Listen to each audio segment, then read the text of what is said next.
Hi guys, so today we are making a cooking video and we are making some steak.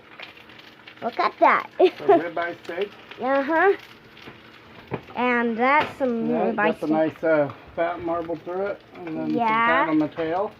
Mm-hmm. And we put a little salt and pepper, some garlic, and a little onion powder. Yep. Get it nice and seared. Mommy likes her steak well done, and I like my steak medium rare. So my steak's just sitting here for a little bit.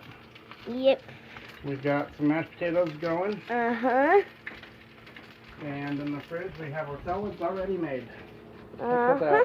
at that. Got some meat with some iceberg lettuce, some nice cool cucumbers, some gorgeous looking heirloom tomatoes, and some black olives. Mommy has Italian dressing on her salad, and I have a little Catalina on mine.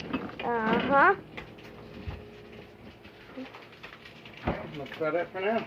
Yes. You just let that sear and get really nice and brown on one side, and then we'll flip it over. Yep. And it's going to go for about 5 minutes or so. Uh-huh, 5 minutes. And then we'll flip it. And then probably another couple of minutes, and then I'll get my steak thrown on and started.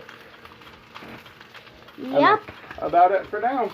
Yeah, and this may be a very quick video, but I think I'm just gonna go now, so... Ooh, look at that. Maybe not. I think I should stay for a little longer, because it was a quick... See how it's getting nice and seared there? Gotta get that on the whole steak. Yeah. Okay. Okay, guys, so, yeah, that's it for the video, so, bye. Say bye, Daddy. Bye-bye.